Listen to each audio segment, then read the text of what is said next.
అందరికీ నమస్కారం. ఇప్పుడిప్పుడే మరొక ముఖ్యమైన అప్డేట్ అయితే రావడం జరిగింది. అదేమిటంటే ఉద్యోగ పెన్షనర్లకు శుభవార్త. ఇక నుంచి నెలకు 7,500 రూపాయలు అంటూ ఇప్పుడిప్పుడే మరొక లేటెస్ట్ న్యూస్ అయితే రావడం జరిగింది. అయితే దీని గురించి పూర్తి సమాచారం తెలుసుకోవాలంటే మన వీడియోని ఎక్కడ స్కిప్ చేయకుండా చూసినట్లయితే మనకు పూర్తి సమాచారం తెలుస్తుంది. ఇక లేట్ చేయకుండా వివరాల్లోకి వెళ్దాం. ఇక ఈపీఎఫ్ఓ కింద పనిచేస్తున్న ప్రైవేట్ రంగ ఉద్యోగులు తమ పెన్షన్ పెంచాలని డిమాండ్ చేశారు. ఈ డిమాండ్ను జనవరి 10న ఆర్థిక మంత్రి నిర్మలా సీతారామన్ దృష్టికి తీసుకెళ్లారు.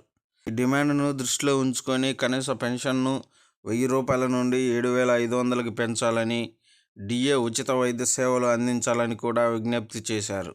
ప్రస్తుతం ఈపీఎఫ్ఓ కింద ఉద్యోగులు పొందుతున్న కనీస పెన్షన్ 1,000 రూపాయలు మాత్రమే.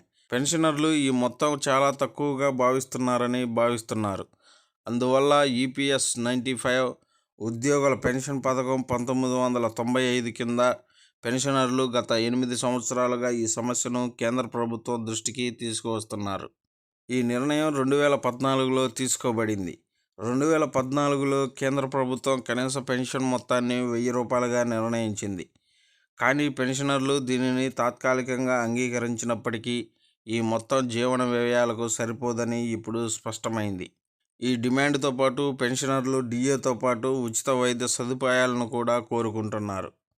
పెన్షనర్ల కీలక డిమాండ్లు. ఈపీఎస్ 95 జాతీయ ఉద్యమ కమిటీ ప్రతినిధులు ఆర్థిక మంత్రిని కలిసి తమ డిమాండ్లను ఆమె ముందు ఉంచారు. ఈ సమావేశంలో కనీస పెన్షన్ మొత్తాన్ని 7,500కి పెంచడం, పెన్షనర్ల ఆరోగ్య సమస్యలకు మెరుగైన వైద్య సేవలు అందించడం అనే అంశంపై చర్చించారు. దీనిని అత్యవసర నిర్ణయంగా పరిగణించాలని కమిటీ సభ్యులు ప్రభుత్వాన్ని కోరారు. ఆర్థిక మంత్రి నిర్మలా సీతారామన్ సమస్యను పూర్తిగా అర్థం చేసుకున్నారని కమిటీ ప్రతినిధులు తెలిపారు. ఈ సమస్యకు సానుకూల పరిష్కారం దొరుకుతుందని ఆమె హామీ ఇచ్చారు. పింఛనుదారుల సమస్యలను వెంటనే పరిష్కరించాలని మంత్రి అభిప్రాయపడ్డారు. పెన్షనర్లు ఇప్పుడు రాబోయే బడ్జెట్పై ఆశలు పెట్టుకున్నారు. ఈ బడ్జెట్లో కనీస పెన్షన్ మొత్తాన్ని 7,500కు పెంచడమే కాకుండా డిఏను కూడా చేర్చాలని వారు కోరుకుంటున్నారు. ఈ నిర్ణయం లక్షలాది మంది పెన్షనర్లకు భారీ ఆర్థిక ఉపశమనం కల్పిస్తుంది. పెన్షనర్లు పొందుతున్న సౌకర్యాలను మెరుగుపరచడం ద్వారా వారి జీవితాలను మెరుగుపరచడానికి నిజాయితీగా కృషి చేయాలని పెన్షనర్ల సంఘం కేంద్ర ప్రభుత్వాన్ని కోరింది.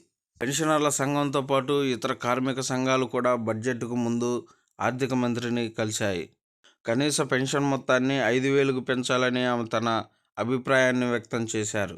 ఇది ఈపీఎస్ 95 జాతీయ ఉద్యమ కమిటీ ప్రతిపాదించిన 7,500 రూపాయల కంటే తక్కువగా ఉన్నప్పటికీ ఈ నిర్ణయం అత్యవసరమని ఆమె అన్నారు.